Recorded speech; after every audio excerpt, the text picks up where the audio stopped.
He did it again. Ja Morant did it again. Well, The we're going to start same- out there. We're That's the starting out- first topic. That's the Yeah, first topic we're yeah. starting out. That Ja is Morant where we're doing it starting. again. We're That's gonna where go we're ahead. starting. We're There's starting so that many he did it things. again. Yeah, because his stupidity It is is beyond stronger than everything else. You take Yeah, $40 million away from him, and then You he lose- does the same shit again.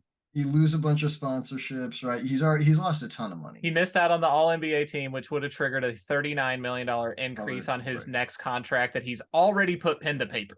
Pen is already on paper. He would have triggered. He would have gotten $39 million with an All NBA selection. Who knows? Like, So you what? keep doing this shit. So just to explain to me, because I mean, I know what he did, but why is it so bad what he did? Well, the reason it's so bad is because in the off season last summer, he had an incident at his house playing a pickup ball with a 17-year-old. Got a little too serious. They got into a scuffle where he allegedly punched the kid 12 times in the face and then went inside, came back with a gun in his waistband. Okay. Then there was an incident where they were playing the Indiana Pacers and they had to escort his friend out of the game because his friend stepped onto the court, which then led to an altercation between his friend and personnel that works for the Pacers. And when they were leaving that arena, Ja Morant in the car, a laser fixed on the Pacers team bus. Right, with players said they had a laser on On the them. chest. Yeah, on them. And then you had this guy get suspended, and whenever they suspended him, it was for conduct that was detrimental to the league or to the team. It's not for the fact that he has a gun. Guns, it's not illegal in Tennessee for him to have a gun if that's where he was. But if you also look at the concerning thing is every picture you see of him with a gun, he's pointing it at his own head. But the guy who posted the video to Instagram Live of You forgot about the nightclub incident. Oh, there's a nightclub incident with a gun. That's the one that got him suspended. Yeah. So this is like his sixth incident with a gun. Yeah.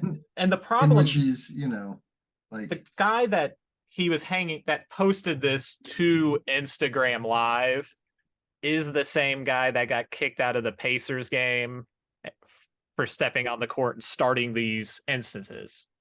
Yeah, you probably need to get this dude out of his life. Yeah. There's a lot of things he needs to get out of his life, and it doesn't seem like it's getting through to him. Though. And it's a dangerous game that he's playing as well. I mean, you're flashing guns around, acting one way. You don't want to. Yeah. You don't want to go down there. I mean. No, yeah, you're right. This could become a thing where, with how freely he waves guns around, this could be cause for concern for his safety and other people's safety at this point.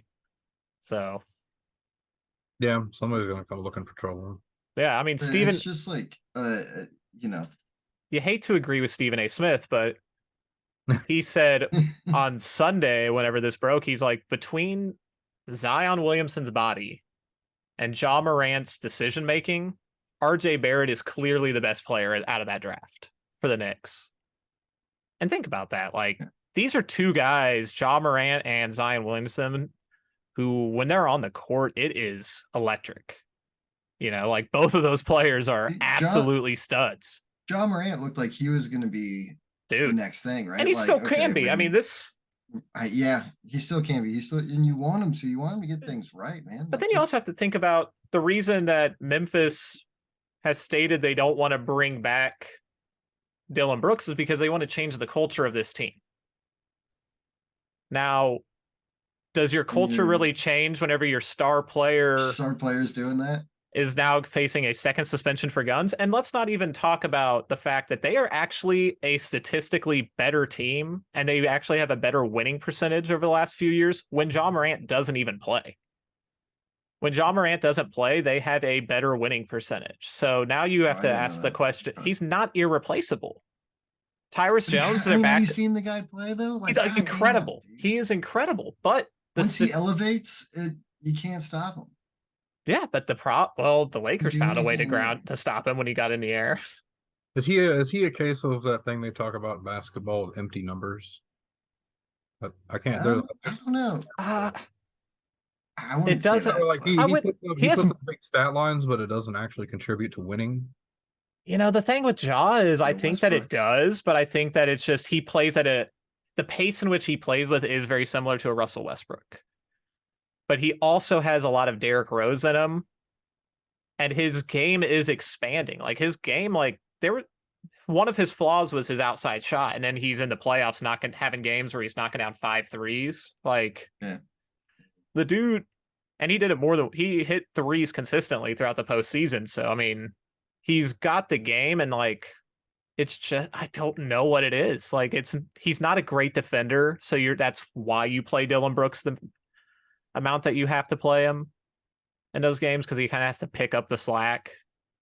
But yeah, I don't feel like when I watch him, it's like watching Harden or Westbrook, where I feel like those numbers are kind of empty.